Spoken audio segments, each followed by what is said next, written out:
వదలను, అసలేంటి నీ బాధ అని అడుగుతాడు విక్రాంత్. ఏంటేనా అని కళ్ళు రెండు పెద్దవి చేసి అంటుంది పవిత్ర.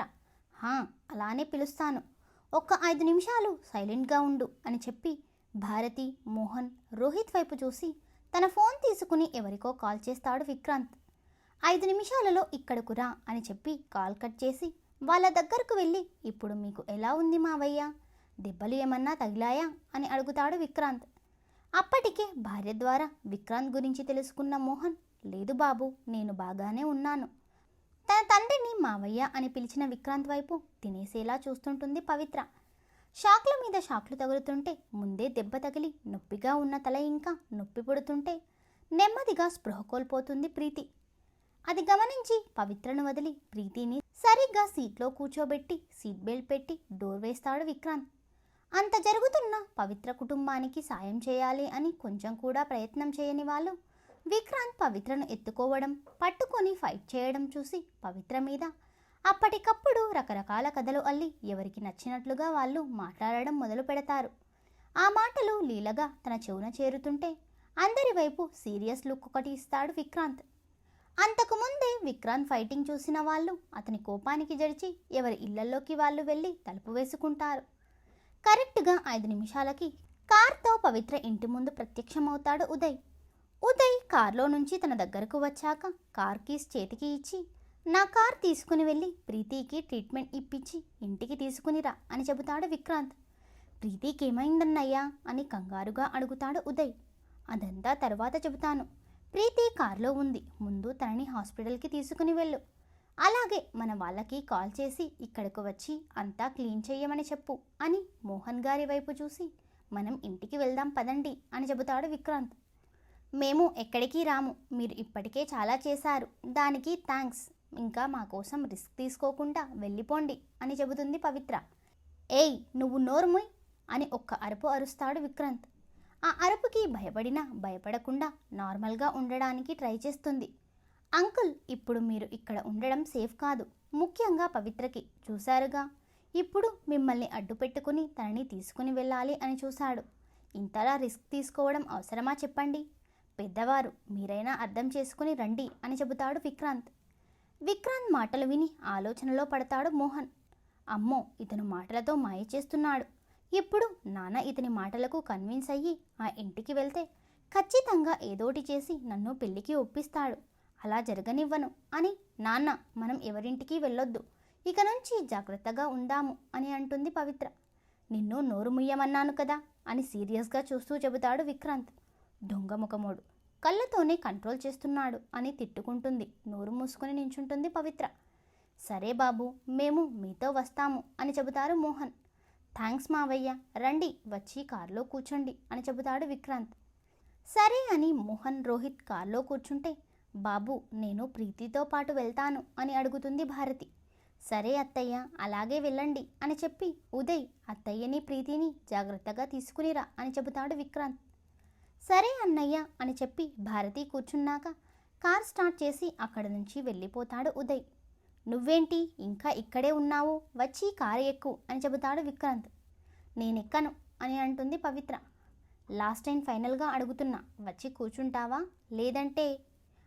లేదంటే ఏం చేస్తావు అని కోపంగా అడుగుతుంది పవిత్ర.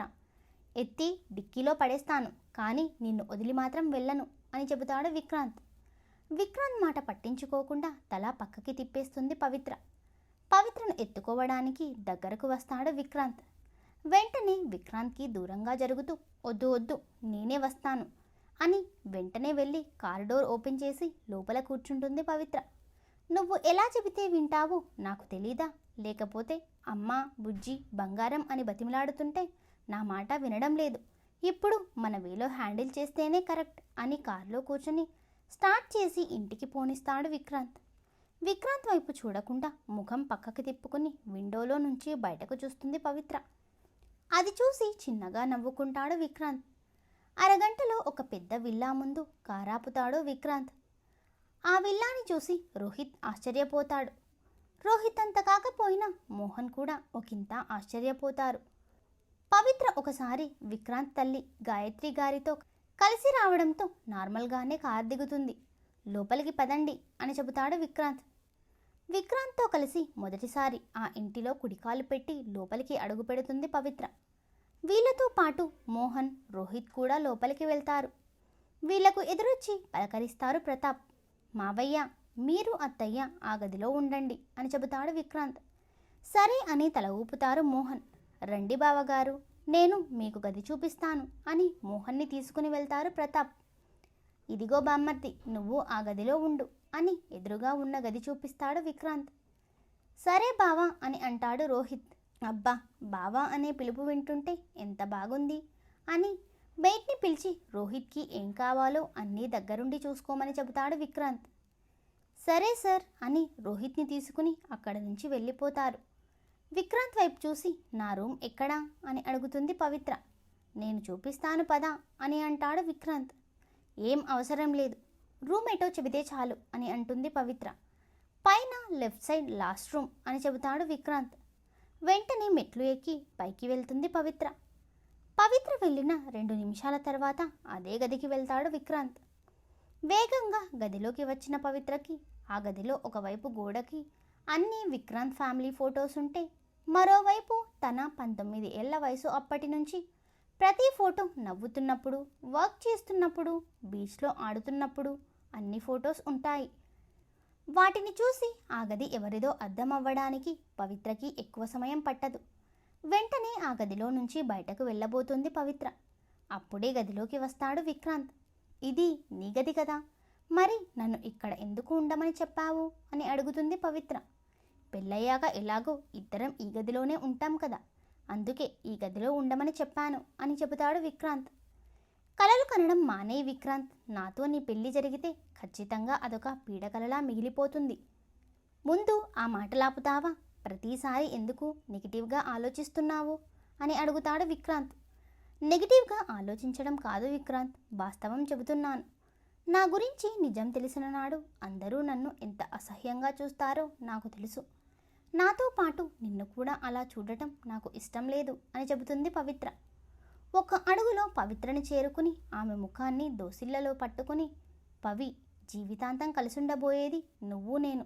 వేరే వాళ్ళ కోసం ఆలోచిస్తూ ఇప్పటి ఆనందాన్ని నేను దూరం చేసుకోవాలి అనుకోవడం లేదు అని పవిత్ర నుదిటిన చిరుముద్దిచ్చి కౌగిలించుకుంటాడు విక్రాంత్. ఆ కౌగిలిలో ఒదిగిపోతూ ఆలోచిస్తూ ఉంటుంది పవిత్ర. ప్రీతిని హాస్పిటల్కి తీసుకుని వెళ్ళి ఇంటికి తీసుకుని వస్తాడు ఉదయ్. ప్రీతి అప్పటికీ స్పృహలోకి రాకపోవడంతో భారతి ఒక్కతే తనని తీసుకుని వెళ్ళలేక అవస్థలు పడుతుంటే, అత్తయ్య, తనని నేను తీసుకుని వస్తాను, మీరు లోపలికి పదండి అని చెబుతాడు ఉదయ్. అలాగే బాబు అని ఇంటిని ఆశ్చర్యంగా చూస్తూ లోపలికి వెళ్తుంది భారతి. ప్రీతిని 2 చేతులతో ఎత్తుకుని తీసుకుని వెళ్తూ, అసలు ఏమైనా తింటుందా లేదా, ఏదో చిన్నపిల్లని ఎత్తుకున్న ఫీలింగ్ వస్తుంది అని ఇంటిలోకి వెళ్ళి నేరుగా మేడ మీదకు వెళ్ళి తన గది పక్కన ఉన్న మరో గదిలో మంచంపై పడుకోబెడతాడు ఉదయ్. వెనకే భారతి కూడా వచ్చి ప్రీతి డ్రెస్ సర్ది దుప్పటి కప్పుతుంది. మీకు ఏమైనా కావాలి అంటే కింద చాలామంది పనివాళ్ళు ఉన్నారత్తయ్య, వాళ్ళని పిలవండి, లేదంటే ఈ గది పక్క గదిలోనే నేను ఉంటాను, నన్ను పిలవండి అని చెబుతాడు ఉదయ్. సరే బాబు అని అంటుంది భారతి. ఆ గదిలో నుంచి బయటకు వస్తూ తన అన్నయ్య గది వైపు వెళ్తాడు ఉదయ్. అడుగుల చప్పుడు వినిపిస్తుంటే ఎవరో వస్తున్నారు అని విక్రాంత్కి దూరం జరిగి నించుంటుంది పవిత్ర. అది చూసి నవ్వి తలుపు వైపు చూస్తాడు విక్రాంత్. గది బయట నించుని లోపలికి రావచ్చా అన్నయ్య అని అడుగుతాడు ఉదయ్. రా ఉదయ్ అని పిలుస్తాడు విక్రాంత్. గదిలోకి వెళ్ళి మిమ్మల్ని డిస్టర్బ్ చేసి ఉంటే సారీ అని చెబుతాడు ఉదయ్. అలాంటిదేం లేదు ఉదయ్, ఇది మీ ఇల్లు, మీరు ఎక్కడికైనా వెళ్ళొచ్చు అని చెబుతుంది పవిత్ర. మా ఇల్లు కాదు వదినా, మన ఇల్లు అని అంటాడు ఉదయ్. అది విని విక్రాంత్ వైపు చూస్తూ, ఇదంతా నీ పనే కదా అని చిన్నగా అడుగుతుంది పవిత్ర. లేదు పవి, వాడు నిన్ను మొదటిసారి చూసినప్పుడే నాకు భార్యగా, వాడికి వదినగా, మరొక అమ్మగా ఫిక్స్ అయిపోయాడు అని చెబుతాడు విక్రాంత్. మీరు నా మీద అనవసరంగా ఆశలు పెంచుకుంటున్నారు. నా గురించి అందరికీ తెలిసిన రోజు మీరు నలుగురిలో తల ఎత్తుకోలేరు అని చెబుతుంది పవిత్ర. అసలు ఏంటి పవిత్ర అందరికీ తెలియని నిజం అంటూ గదిలోకి వస్తుంది ప్రీతి. ప్రీతి, నువ్వెప్పుడు లేచావు అని అడుగుతాడు ఉదయ్. ఇప్పుడే, మీరు వెళ్ళగానే స్పృహలోకి వచ్చాను. మీరు ఈ గదిలోకి రావడం చూసి ఇక్కడికి వచ్చాను. మీ మాటలు విని ఆగిపోయాను అని చెప్పి పవిత్ర, ఇప్పటికైనా నాకు నిజమేంటో చెప్పు అని అడుగుతుంది ప్రీతి. ప్రీతి, ఇప్పుడు అవన్నీ ఎందుకు, నువ్వు రెస్ట్ తీసుకో, వాటి గురించి తర్వాత మాట్లాడుకుందాము అని అంటుంది పవిత్ర. లేదు పవి, నాకు ఏ రెస్టు అవసరం లేదు, నేను బాగానే ఉన్నాను. నేను ఇది తెలుసుకోవాలి అనుకుంటున్నాను. అసలు నీకు ఇందాక వచ్చిన వ్యక్తికి ఉన్న పరిచయం ఏంటి, నీ గతంలో ఏం జరిగింది అని అడుగుతుంది ప్రీతి. ప్రీతి, వదిన తర్వాత మాట్లాడదాము అని చెబుతుంది కదా, పద నీ గదిలోకి వెళదాము అని ప్రీతి చెయ్యి పట్టుకుంటాడు ఉదయ్. ఉదయ్ చేతిని నెట్టేస్తూ, ఎప్పుడైనా నిజం చెప్పాలి కదా, చెప్పనివ్వండి ఉదయ్, నేను ఏ రోజు పవి దగ్గర ఏ నిజం దాచింది లేదు. పవికి నా దృష్టిలో సొంత అక్క కన్నా ఎక్కువ మరి. తను కూడా నన్ను అలా భావిస్తే ఒక చెల్లిగా మా అక్క జీవితంలో ఏం జరిగిందో తెలుసుకునే హక్కు నాకు ఉంది కదా అని నువ్వు చెప్పు పవి అని అడుగుతుంది ప్రీతి. ప్రీతి ఇంకా ఎంత చెప్పినా వినదు అని తన గతాన్ని చెప్పడం మొదలు పెడుతుంది పవిత్ర. అలాగే విక్రాంత్ కూడా పవిత్రని ఎలా ఇష్టపడ్డాడో చెప్పడం మొదలు పెడతాడు. 6 ఏళ్ల క్రితం 19 ఏళ్ల పవి, అమ్మ నేను కాలేజీకి వెళ్తున్నా అని చెప్పి బ్యాగ్ భుజాన తగిలించుకుని ఇంటి నుంచి బయటకు వస్తుంది. వంటగదిలో నుంచి బయటకి లంచ్ బాక్స్ తీసుకుని పరుగున వచ్చి పవిత్ర చేతిని పట్టుకుని ఆగు అంటుంది భారతి. ఏమ్మా అని వెనక్కి తిరిగి అడుగుతుంది పవిత్ర. నీ లంచ్ బాక్స్ అని పవిత్ర చేతికి బ్యాగ్ ఇస్తుంది భారతి. దాన్ని తీసుకుని బ్యాగ్లో పెట్టుకుంటూ సారీ మా, మర్చిపోయాను అని చెబుతుంది పవిత్ర.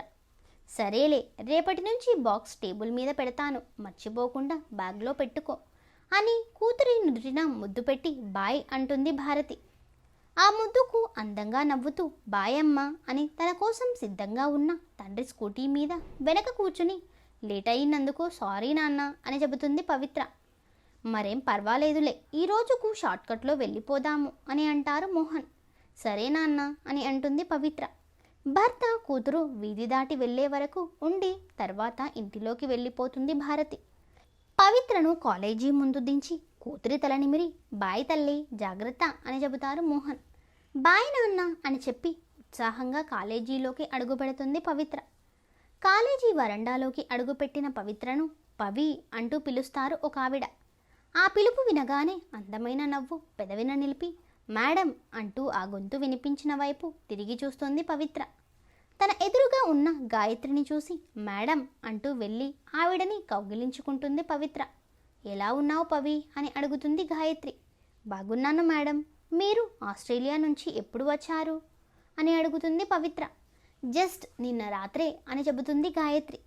అవునా అని, మీరు లేని ఈ 10 రోజులు చాలా బోరింగ్గా అనిపించింది మేడం, ఇప్పుడు చాలా సంతోషంగా ఉంది అని చెబుతుంది పవిత్ర. అది నీ ముఖంలో కనపడుతోంది పవి అని, క్లాస్కి టైం అవుతుంది వెళదాం పద అని అంటారు గాయత్రి. సరే మేడం అని ఆవిడ వెంట క్లాస్కి వెళ్తుంది పవిత్ర. ఆవిడ చెప్పింది శ్రద్ధగా వింటూ ఉంటుంది పవిత్ర. క్లాస్ పూర్తయ్యాక గాయత్రి వెళ్ళాక మరొక మేడం వచ్చి క్లాస్ చెబుతారు.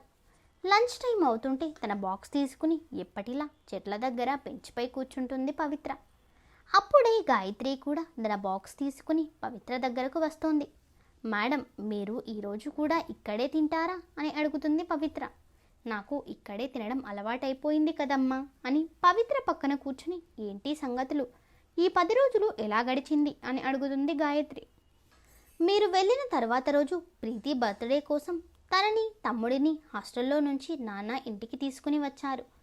ప్రీతి బర్త్డేని గ్రాండ్గా చేశాము, తన ఫ్రెండ్స్ అందరూ వచ్చారు అని అన్ని విషయాలు చెబుతూ లంచ్ తింటుంది పవిత్ర. పవిత్ర మాటలు వింటూ గాయత్రి కూడా తినడం పూర్తి చేస్తుంది. తర్వాత ఇద్దరు ఎవరి దారిన వాళ్ళు వెళ్ళిపోతారు. సాయంత్రం కాలేజీ విడిచిపెట్టే సమయానికి మోహన్ ఇంకా రాకపోవడంతో గేట్ దగ్గర ఎదురు చూస్తూ ఉంటుంది పవిత్ర. అది గమనించి ఏంటి పవి, ఇక్కడ ఎందుకు ఉన్నావు, మీ నాన్నగారు ఇంకా రాలేదా అని అడుగుతుంది గాయత్రి. అదే చూస్తున్నా మేడం, ఇంకా రాలేదు, ఎందుకో అర్థం కావడం లేదు అని చెబుతుంది పవిత్ర. అయితే నా ఫోన్ ఇస్తాను, ఒకసారి మీ నాన్నగారికి ఫోన్ చేసి ఏమైందో కనుక్కోమని అంటుంది గాయత్రి. సరే మేడం అని ఫోన్ చేసి కనుక్కుంటుంది పవిత్ర. ఏమన్నారు అని అడుగుతుంది గాయత్రి. నాన్నకి లేట్ అవుతుందట, నన్ను బస్లో బీచ్ రోడ్ వరకు వచ్చేయమని చెప్పారు, అక్కడ నుంచి నాన్న వచ్చి తీసుకుని వెళ్తాను అన్నారు, నేను వెళ్తాను మేడం అని చెబుతుంది పవిత్ర.